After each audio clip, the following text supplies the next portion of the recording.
Hi guys, welcome back to Strange Recapped. Today I am going to show you a sci-fi/action film from 2014 titled Dawn of the Planet Apes.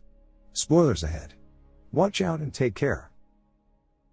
A montage of news reports is shown on a globe crisscrossed with red lines, with footage of escalating violence among humans that has also contributed to the chaos.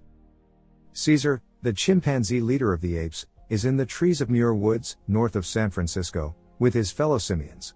His lieutenant Koba keeps an eye out, then alerts Caesar, through sign language, when a large herd of deer comes stampeding through the forest. The apes run after them for the hunt, trapping some of them. Caesar's son Blue Eyes goes after a wounded deer, but is suddenly attacked by a bear. Blue Eyes gets wounded as the bear claws his chest, and Caesar jumps in to help his son. Caesar is outmatched and calls for Koba. Koba jumps onto the bear and kills it with his spear. Caesar thanks Koba for his help and tells his son to think before he acts. The apes return to their sanctuary in the Muir Woods. They have established homes and even an educational system led by Caesar's trusted orangutan friend Maurice. Caesar goes to his home to tend to his sick wife Cornelia. She gives birth to a baby ape. Caesar brings Blue Eyes forth to meet his new brother. Afterwards, Caesar finds Maurice, telling him that he is amazed by how far they have come as a group over the years. Maurice asks him if he still thinks of humans. Caesar admits that sometimes he does. Blue Eyes and his friend Ash, son of Rocket, are walking through the woods when a human named Carver encounters them. Carver draws his gun defensively, and he shoots Ash. The gunshot alerts the other apes, as well as the humans that Carver is traveling with, led by a man named Malcolm. The apes run through the woods to confront the humans.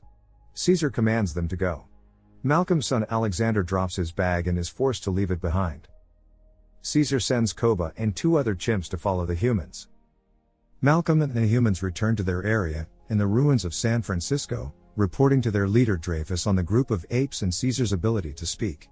The humans' goal is to gain access to a nearby hydroelectric dam and activate it in order to supply their community with enough limited power to last them for a little while longer. Meanwhile, Caesar gathers his apes and rides into the city on their horses to face the humans. Caesar declares that the apes do not want war, but they will fight back if they must. They also return Alex's bag to him, and Caesar tells the humans to never return to their forest sanctuary. Dreyfus addresses the humans, riling them up and fueling their distrust for the apes and their anger for what has happened.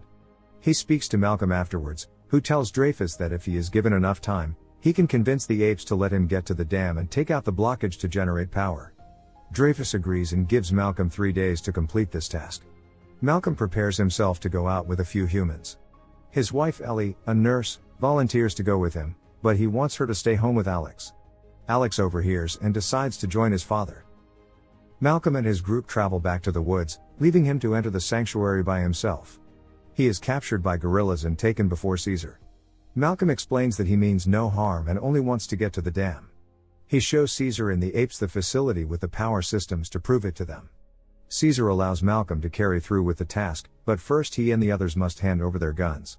The apes break the guns apart. Koba approaches Caesar and expresses his distrust for humans, having been experimented on in the Gen Sys labs, leaving him with multiple scars.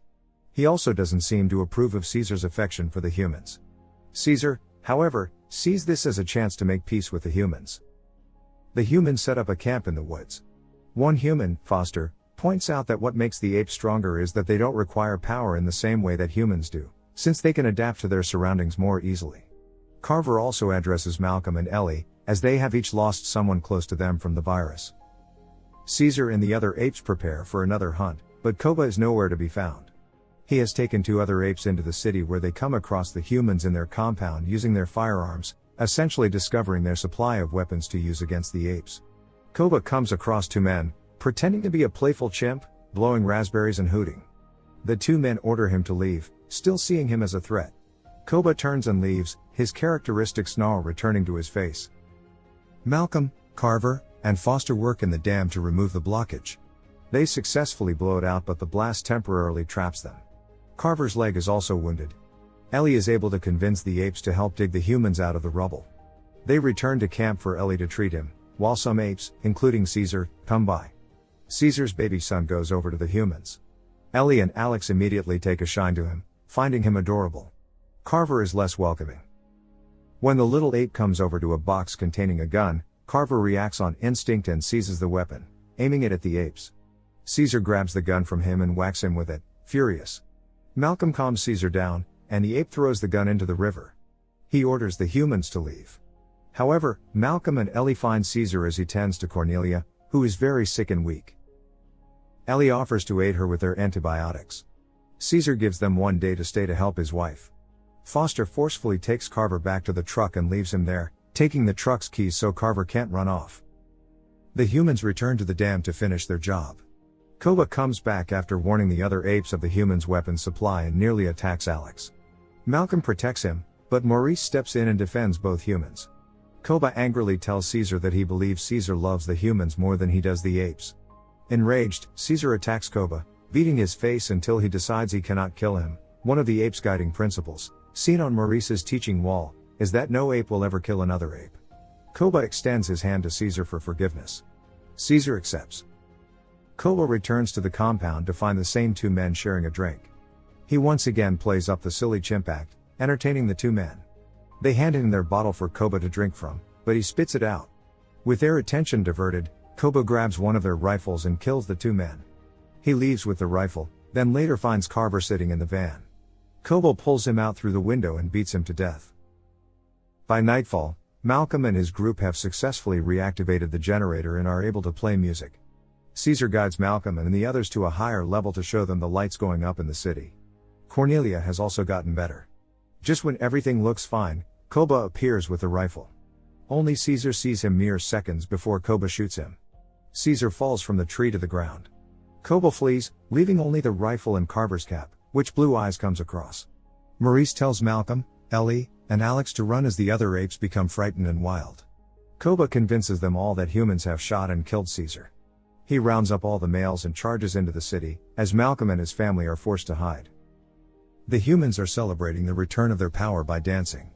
Dreyfus retreats to his private quarters to check his iPad and see pictures of his wife and 2 sons, who have since been lost to the virus.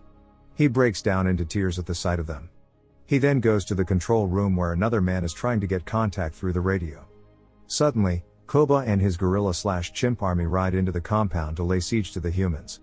Dreyfus gathers a group of armed men to stand over the gates to fire at the apes. He grabs a rocket launcher and manages to hit several targets, killing a few apes. Koba manages to charge with his apes through the gates and break their wall down. By daybreak, Koba and his followers have taken humans as prisoners, declaring that they now know what it feels like to be caged. They find 2 humans, one of which is swinging a post at the apes, which Koba grabs from him. He orders Ash to use it on the man, but Ash shows mercy and says Caesar wouldn't want this. In response, Koba grabs Ash and drags him to a balcony and hurls him over to his death. Meanwhile, Malcolm and his family find Caesar, alive but weakened. They take him away and he leads them to his old home where he was raised by humans. They begin to try and treat his wounds, just as the apes run through the city, now armed with the humans' guns. The apes that refuse to follow Koba have been locked in a bus. Blue Eye sees Maurice, who tells him to protect himself. Ellie wants to operate on Caesar but needs medical supplies. Malcolm offers to go back to the city via the subway system and get the supplies, narrowly escaping being killed by apes with machine guns. He eventually hides in a room, only to encounter Blue Eyes, who holds his gun up to Malcolm, but cannot bring himself to shoot him. Malcolm tells him that his father is still alive, leading him to Caesar.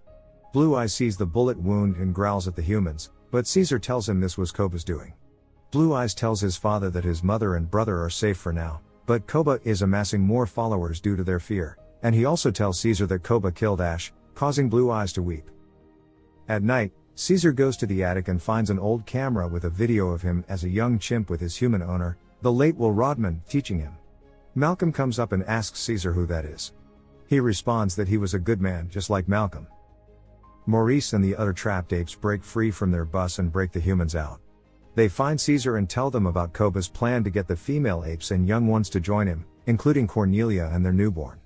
Together, along with Malcolm, they head out to stop Koba. Koba and his followers have gathered at the top of a tower, while Dreyfus and 2 other men have recently made contact with the military and loaded the tower with C4 explosives to take the apes down.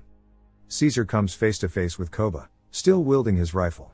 Koba once again tries to rally the apes, claiming that together, they are strong. Caesar fights his former ally, while the other apes stand by for Caesar. Malcolm encounters Dreyfus and the men, and draws his rifle to stop them and convince them not to go to war with the apes. Dreyfus refuses to relent, saying he is about to save the human race. He grabs the detonator and pushes the button, causing an explosion that kills him and the two men, as well as any apes within the tower, but Malcolm escapes the blast. In the chaos, Koba takes his gun back and begins to shoot at the apes. Caesar dives in and tackles Koba, knocking him off a ledge.